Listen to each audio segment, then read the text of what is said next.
Welcome to Home Health 360, a podcast presented by AlayaCare. I'm your host, Jeff Howell, and this is the show about learning from the best in home health care from around the globe.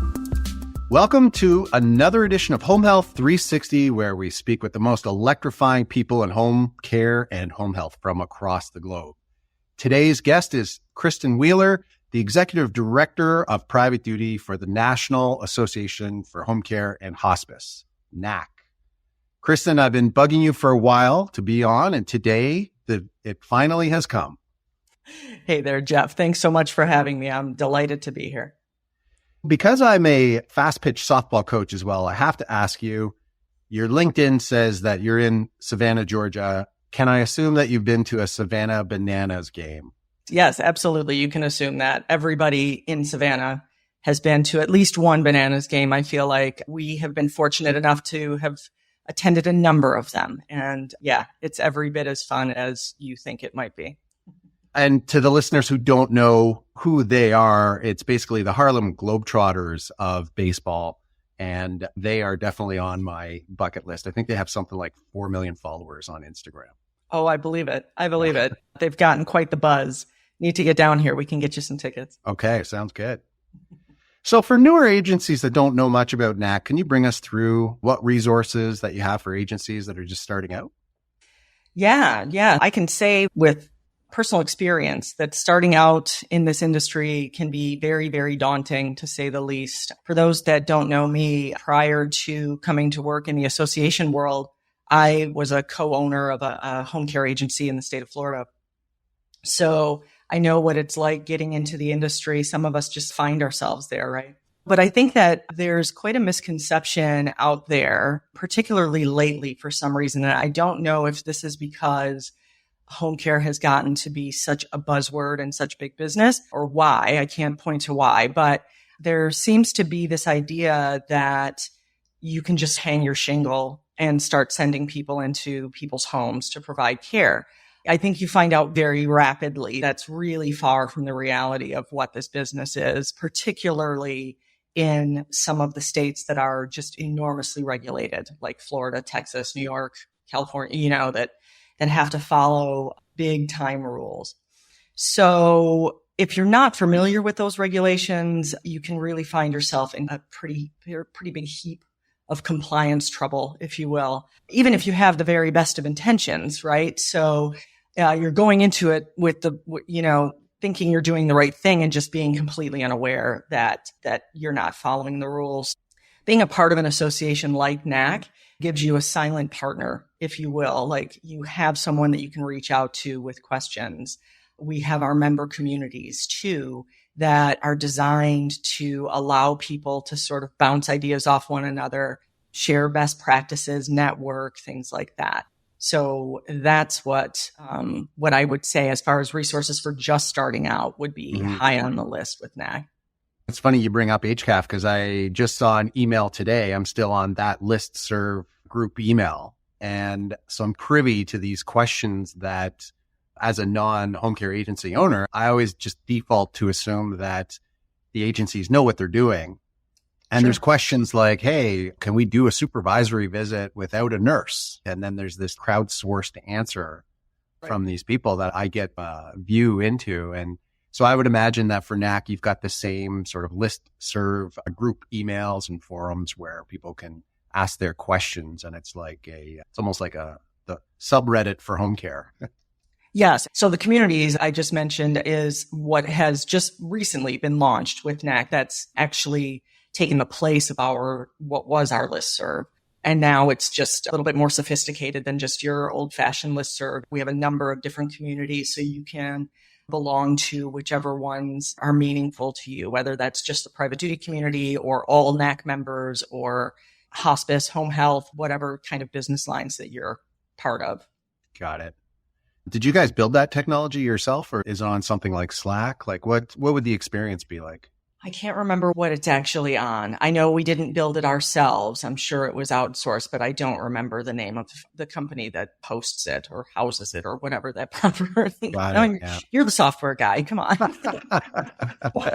In terms of service lines, this is what I wrote down. Tell me if I've missed anything here. You guys cover private duty personal care, you cover home health, hospice, palliative care, infusion, and pediatrics. Yes. And then you also cover the payers, Medicare, Medicaid, Medicare Advantage, Medicare Managed Care, VA, private pay, commercial and long-term care insurance. And then you have communities and newsletters as well that align with all of those different buckets.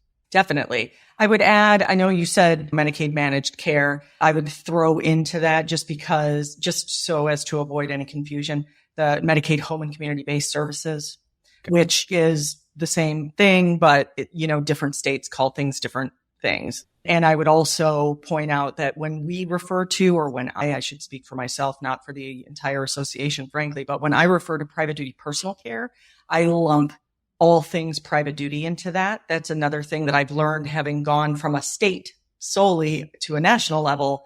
Not all states refer to things the same way. Right. So when you say private duty in one state, people think private duty nursing, which is generally just pediatric nursing. If I say private duty home care in another state, they think of it the same way I do, which is like everything. So whether that's just caregivers, home health aides, personal care, all the way up to private duty nursing that could be not just for pediatrics, but for an older person that needs an actual nurse as opposed to something that could be delivered by a home health aide. It's very vast and it's all encompassing what service lines NAHC members provide. Just wanted to point that out. I'm going to give you my definition of private duty, and I consider you to be the foremost expert on this. So you tell me how you would define it. I actually simply define it as the absence of Medicare. No, that's absolutely right. I always define it as everything that Medicare won't pay for. Got it. Okay. Same thing. Okay, good. Good to know that I've gone to the source and I finally have the right definition. So I did look up as well the annual fees. It looks like you have a smart pricing plan where it starts at $750 and it's really tied to the bucket of revenue that the agency is doing.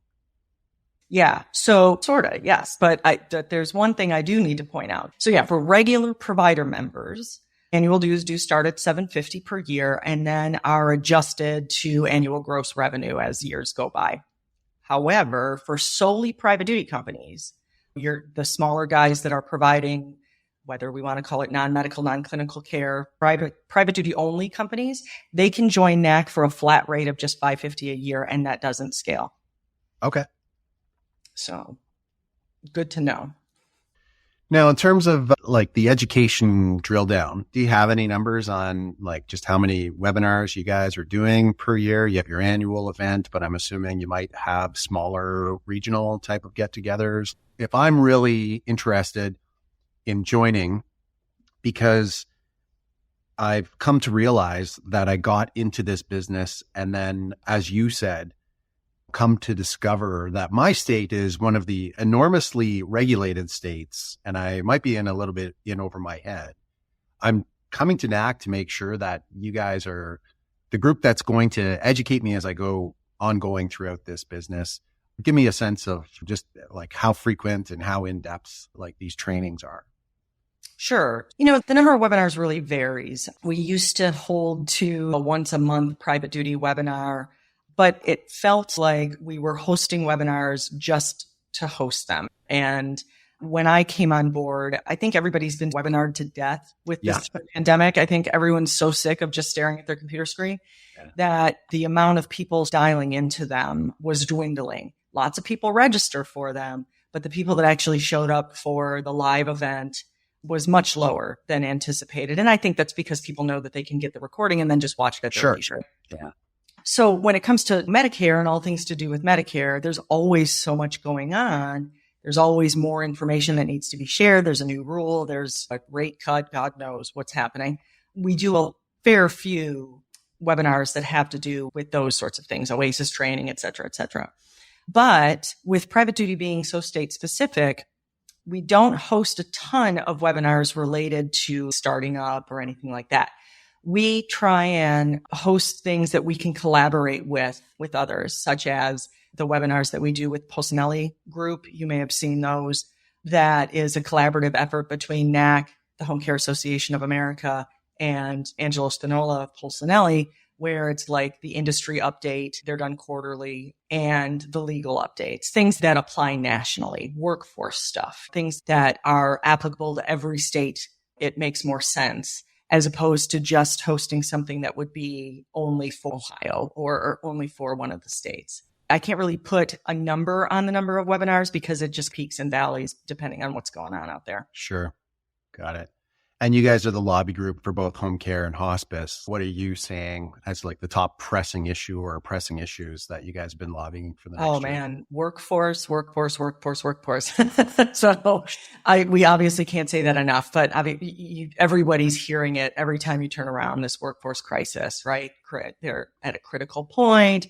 So that from a home care perspective is our big focus this year for our legislative and policy priorities. NAHC has done for a number of years our legislative and regulatory blueprints. They're humongous documents. They're about 300 pages each.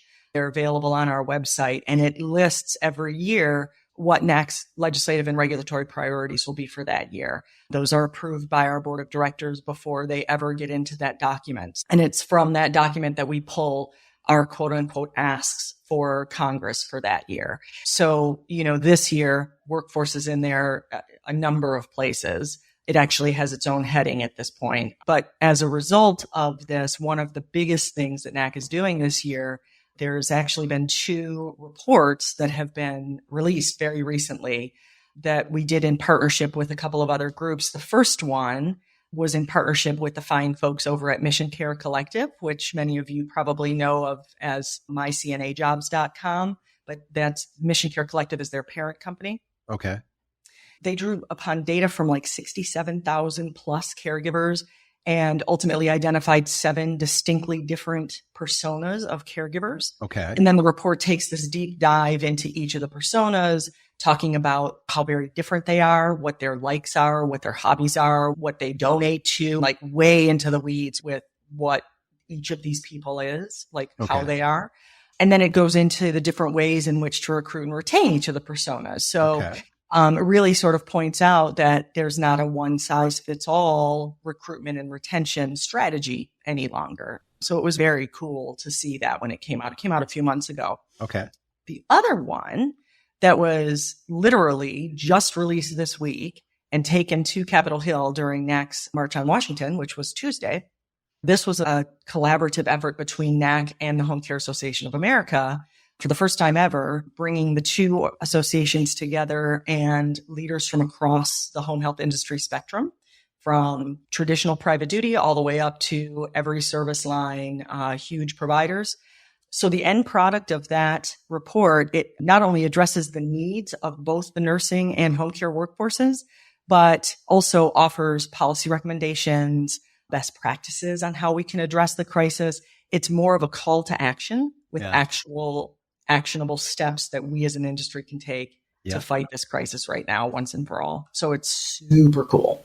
I think I saw that posted on LinkedIn. Probably, yeah. Do you remember what the title was? I remember crisis was in the title, I think. Yep. And call to action is in the title too. It's called, I've got it right here. Let me just peek at it. The Home Care Workforce Crisis, an Industry Report and Call to Action. Got it. Yeah. I remember seeing Sheila Davis at Always Best Care had posted it on her LinkedIn. So shout out, Sheila. You were the first person that made me aware of it. She's fabulous, that woman. She's wonderful.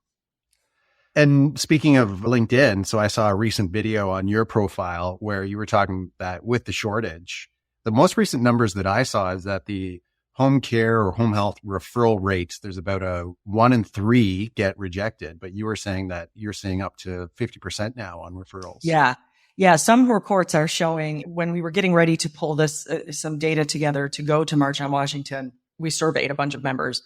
And the reports we were getting it was somewhere around 50 to 51% of home care cases are being turned down because they just don't have the staff. Yeah.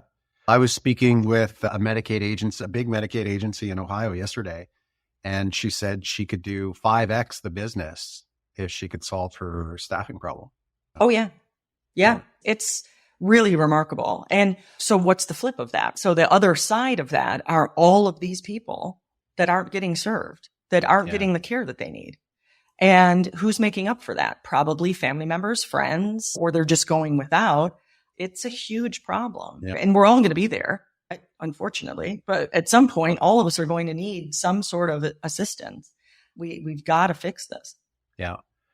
Yeah. And like in that video I saw on your profile, you go on to talk about like any nurse can walk into a facility and make more money, and same with home health aides. And so there's the same person with the same credentials can just go not even have to leave the industry and go get a job in another industry, but that can just be working out of the convenience of a building and not have to travel during the day and actually make more money at the same time. Sure.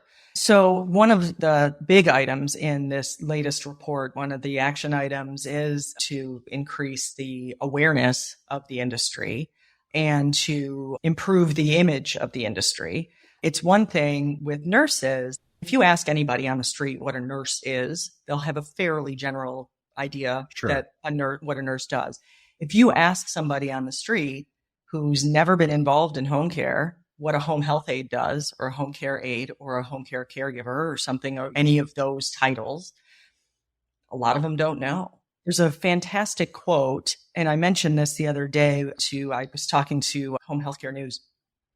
There's a great quote in there by industry leader named Patty Rogers. She talks about how when people have cleaning people, you have a cleaning person come to your house, you wouldn't even think twice about paying that person $100 to come to your house and clean, but you would immediately balk at spending that kind of money on paying for private duty home care services. So many people just don't even equate the two things as being equally important.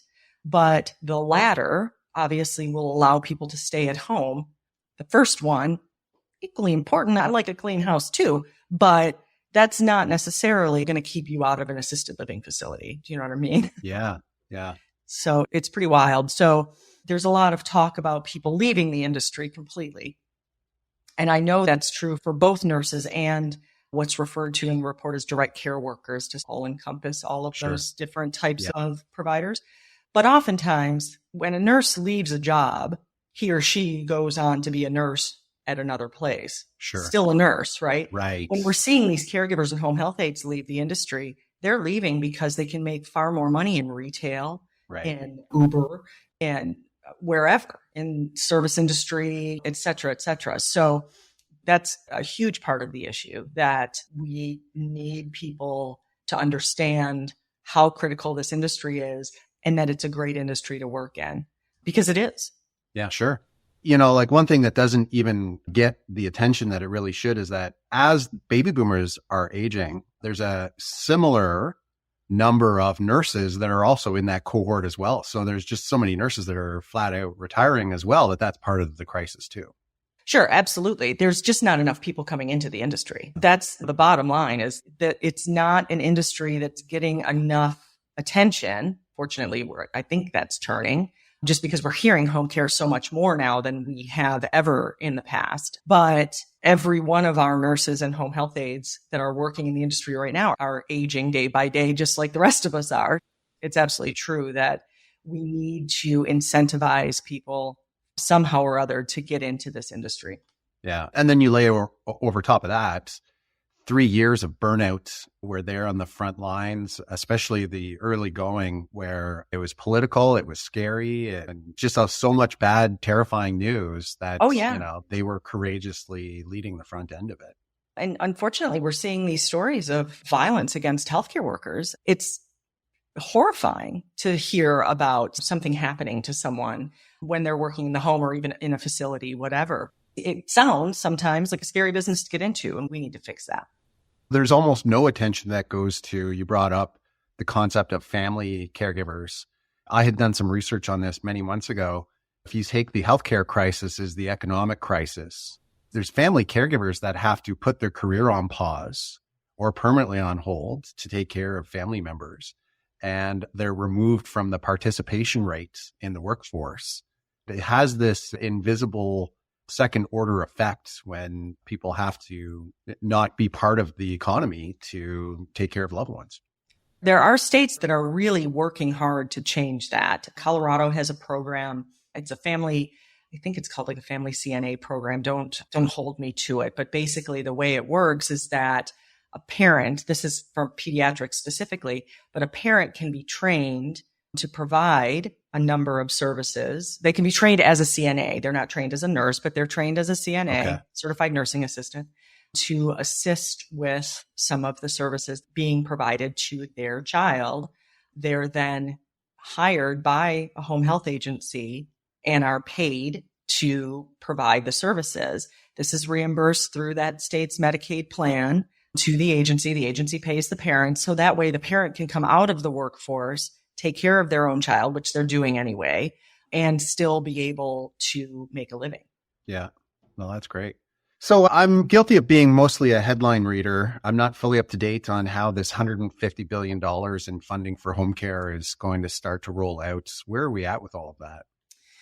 President Biden included that dollar amount in his proposed fiscal year 24 budget. Obviously, we as an industry would love to see that particular line item gain approval, but we all know that this budget will be picked apart and changed greatly, I'm sure, before it's finally approved. But again, like I said earlier, we're hearing home care so much more. This administration has indicated more than any before the critical importance of home-based care, as well as home health and hospice services. So we're hearing about all of them. So I'm sure we'll be hearing and seeing a lot more about that $150 billion with a B. I love that. But we'll see what it all shakes out to be. Yeah, sure. Yeah. And it's needed and it's going to create jobs. And I'll reference that video I saw of you one last time on your LinkedIn. There's 8.2 million more caregiver jobs that are becoming available just to satisfy the need of the aging baby boomers. Yeah. Oh, yeah. What is it? 10,000 people turn 65 every day? Yeah. Now, of course, 10,000, not everybody, the minute you turn 65, you're not going to need home care necessarily. Yeah, sure. Yeah. But yeah, it's a huge amount of people turning 65 every day. Yeah. Well, your annual conference last year was in St. Louis, third week of October. What are the plans for this year? This one's going to be a fun one. And as a matter of fact, the call for speakers literally went out yesterday, I believe it was. So, I'll check my inbox. I'm sorry. I'll have yes, to check my indeed. inbox. If you haven't seen it, I'll forward it to you because you definitely need to submit. But we're scheduled this year for a tiny bit earlier. It's October 15th to the 17th this year. And we'll be in National Harbor, Maryland, we'll be at the Gaylord. A lot of people know the Gaylord. Okay. But I'm very excited to announce that this year we are also reintroducing NAHC Private Duty Summit. Okay. Which we haven't formally held since I believe it was 2016 was the last one. I could be wrong. It might have been a year later. But that is going to be held at the same time. It's going to run concurrently as the main conference, as the big conference. Okay. But will be its own individual conference. So sort of like a conference within a conference, if you will. Got it. So attendees will have a very comprehensive, very specific private duty presentation sessions to go to. I don't want to call it a track because then it's just like another track, but they'll also have access to the keynote speakers, the expo center, all of the things that we wouldn't be able to do necessarily if it was just a standalone event. Got it. So what else is NAHC up to this year that the world should know about? NAHC's affiliate that I'm sure you've probably heard of, the Home Health Financial Managers Association, or HHFMA. They do an annual conference, the Financial Managers Conference, usually in July, and it'll be in July again this year. This time, for the first time ever in the history of that conference, we're going to have a full private duty track as well. Okay. And we're having it in New Orleans this year. So it should be a really fun one. That one's July 16th to the 18th. And then as far as I'm concerned, I'll be speaking at a number of other events this year. I'll be at CASA, the California Association. I'll be at their conference.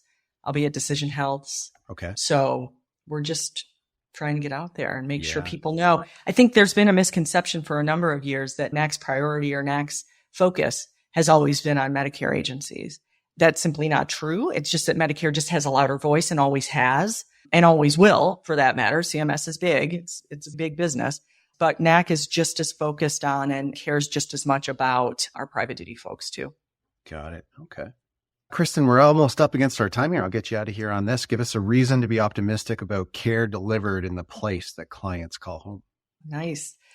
The only thing I can say is if there's one silver lining to be had from this pandemic, It's that it has absolutely thrust the need for home care into the spotlight more than anyone could ever have imagined 5 years ago. I mean, we never would have been talking about home care this much 5 years ago, 4 years ago, whatever.